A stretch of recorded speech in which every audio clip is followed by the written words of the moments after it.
Hello everyone, Super Mustache Pika here, and welcome back to Dragon Quest III: Seeds of Salvation. In the last episode, we had gotten the Lover's Locket. With the Lover's Locket, we were able to get to the Shrine of Shackles, to get the Mountain Cleaver, to cause the volcano to erupt, to head towards the Necrogond, and we are now in the Cave of the Necrogond.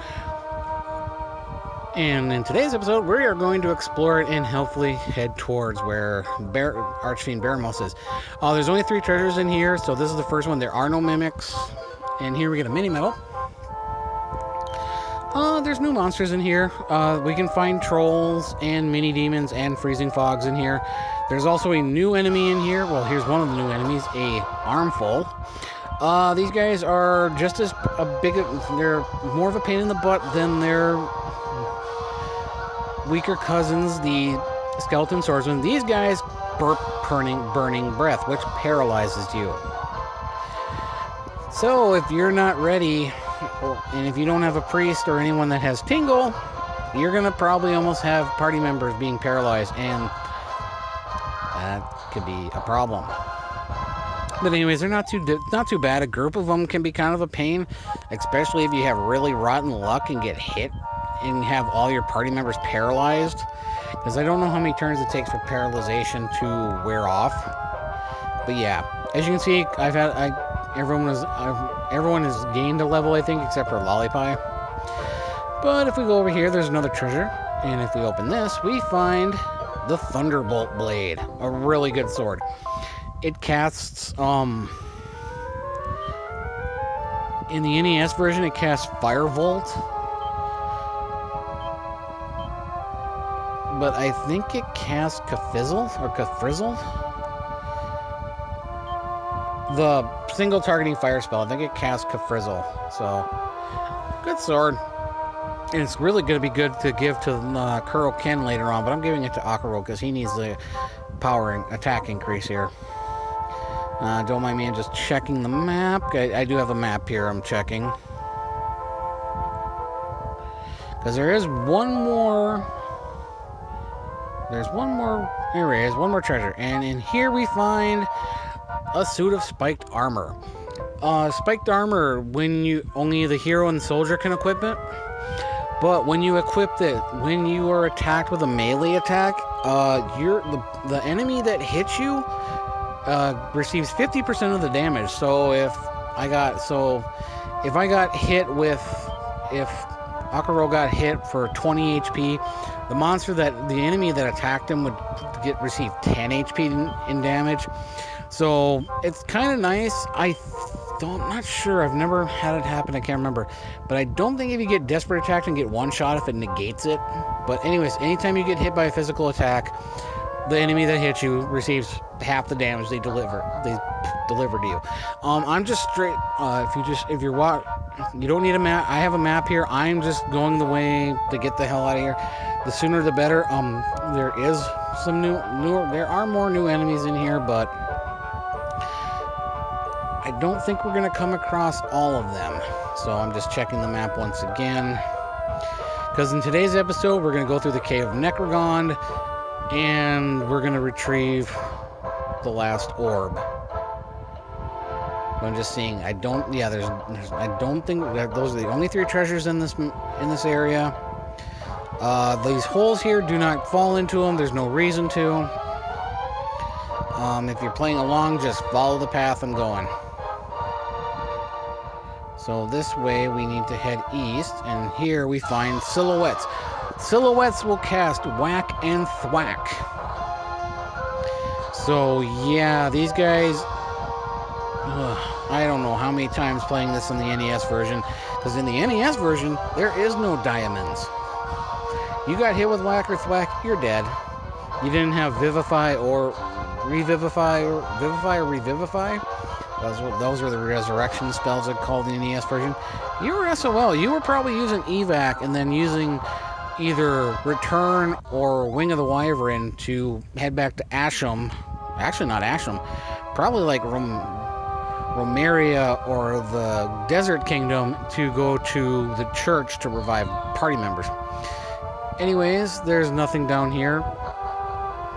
Actually, I'll mention it, and I'll mention it right now. Yeah, there actually is. I think there actually is. Let me check something here. Hold on.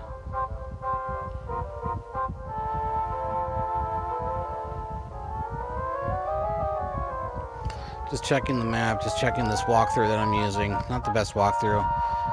And yeah, there is something down here. I think it's somewhere in the middle of this room. Fortunately, though, yeah, there it is. Ta-da! And here we find another mini medal. That's all that is officially all the treasures you can find in this version of the game. There's 2 mini medals, the Thunderbolt sword, and the spiked armor. But anyways, we go this way. We are almost out of here. We only have a little more to go. And the way I'm going is, like I said, I'm using a map.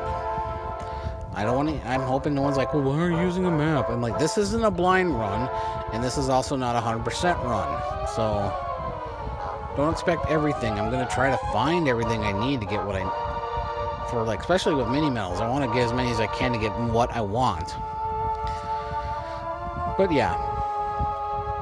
So that's why when you see me just not moving, it's because I'm checking the map to see where I need to go. Here we find a goodie bag. Just like its weaker cousin, the jewel bag. High agility. I think it can do an MP dance or whatever. But the gold. Over 1,000 gold. 2 experience, whoop-de-doo, but 1,000 gold. So if you really wanted to grind for gold, you could. But that's the one thing I've noticed in this game. I have not really had to grind for gold. Here we got a couple of new enemies. A Wartortoise and Infanticore. Cute. But the one thing I don't like is the freezing fog. Oh, and also, yeah, as you can see, Lollipie's at the level 21, and she learned Oomph, or By-Kill in the NES version. Basically doubles your attack. And Wartortoise casts Bounce, so don't cast, if you've got 1 or 2 of them in the group, don't cast any attack magic or magic to, any status effect spells or anything like that. Yeah. Necrogond for 172, that armful's gone. Infanticore's cast, I think they cast Frizzle or something, or they have a spell. But yeah, as you can see there's right there with the spike armor. Got hit for 16, they took 9. Infanticore's down, Sadas. Yeah, I'm not going to be able to cast anything, but yeah, look at that. I don't even have to use Kasap or the Orochi sword, because Kuroken with double attack is like well over 400, so no worries. Decent experience. Maybe I'll do a little level grinding in between this episode and the next here. We go down this way. It looks like a dead end, but if you keep walking down, and then this is the last leg, so let's get the hell out of here, because I just have the weird feeling, because just back from playing on the NES and stuff, and these freezing fogs keep showing up. I can't stand freezing fogs, especially with the armful and being paralyzed. Oh boy. Anyways, I'm going to try the Thunderbolt Blade on the freezing fogs, and I'm going to use the Lightning Staff. Why not? Thunderbolt attacks everyone. Good hit for a decent amount. Lollipie gets that one.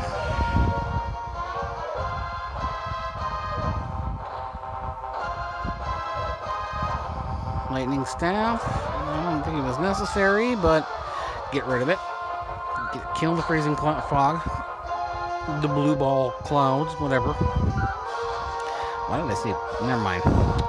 But yeah, the spike armor comes in handy, especially if once I get a different armor, I'll definitely put the spiked armor on Kuroken, because I'm having a feeling by the time I get to end game, he's gonna have like I'm hoping he has close to like 400 HP.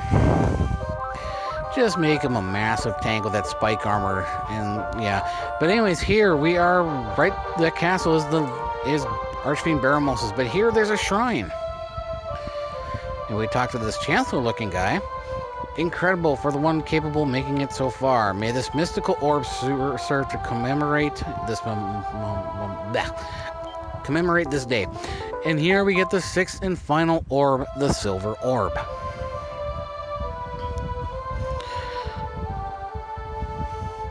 Now you're probably wondering, what's up with the 6 orbs? Well, if you've played this game before, you know what they're for. Surely one such as you will be able to, and surely the Everbird.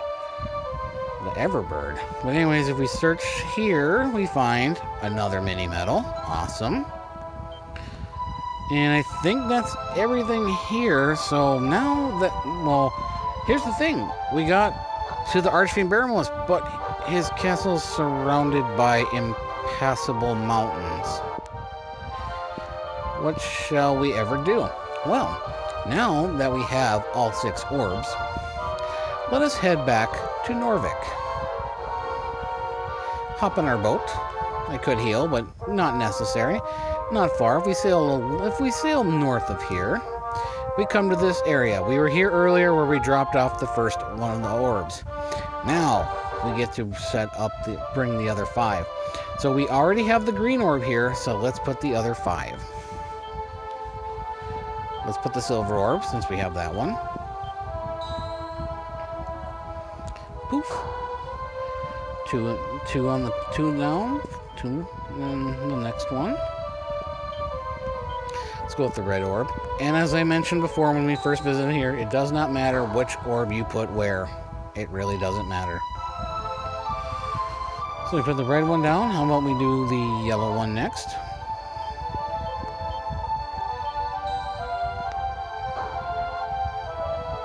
And then maybe, what's the next one? We got the purple. Yep, we'll use the purple, and then we'll do blue for last.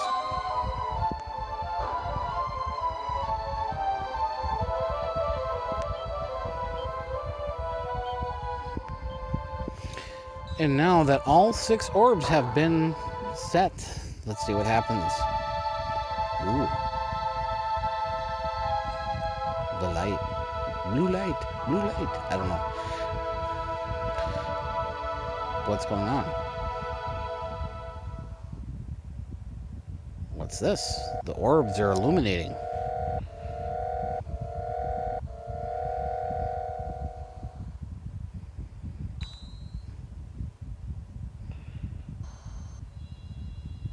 Oh, the egg is shaking.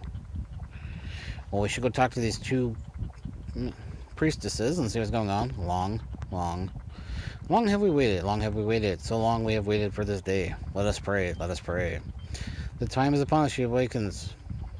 Arise. You're free to the sky. That went by too fast. But in here we have a bird.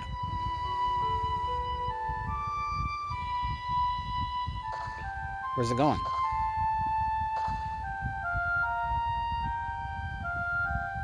Sorry, I'm just listening to the music as well.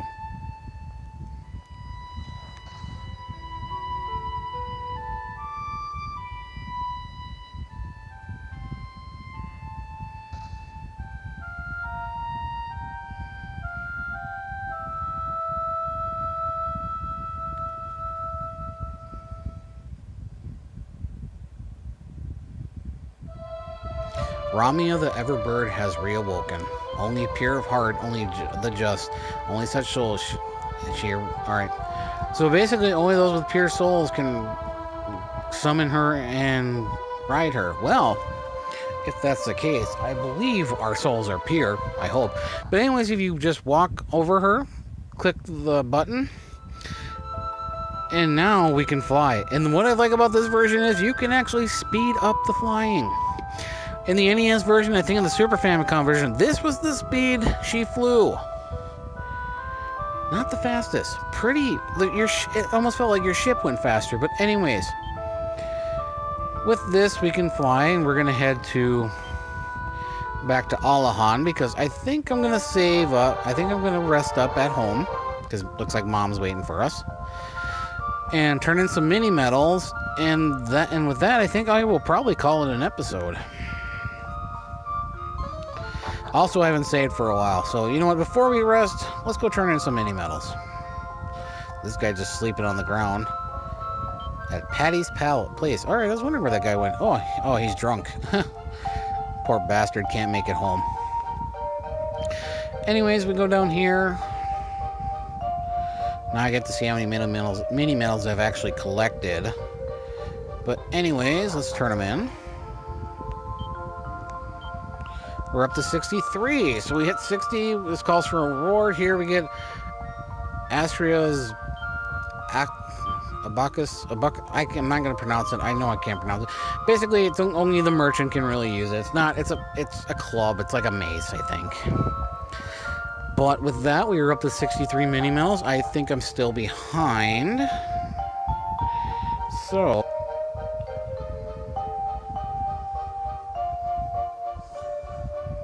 Yeah, so, and we just need to get 2 more to get the Mercury's bandana. Just another thing to increase our agility. But I think we're going to call it a night and get some rest. And in between episodes, I'm going to do some heavy grinding. I'm going to try to hope to get everyone up to level, well, Akaro, Sadas, and Kurokan up to level 30, Lollipie up to level 25 or more if possible. But in the next episode, we will use Ramia to fly to some places we haven't been able to reach before, and maybe face the Archfiend Barrymore. This has been Super Mustache Pika. Have a nice day. Hello everyone, Super Mustache Pika here, and welcome back to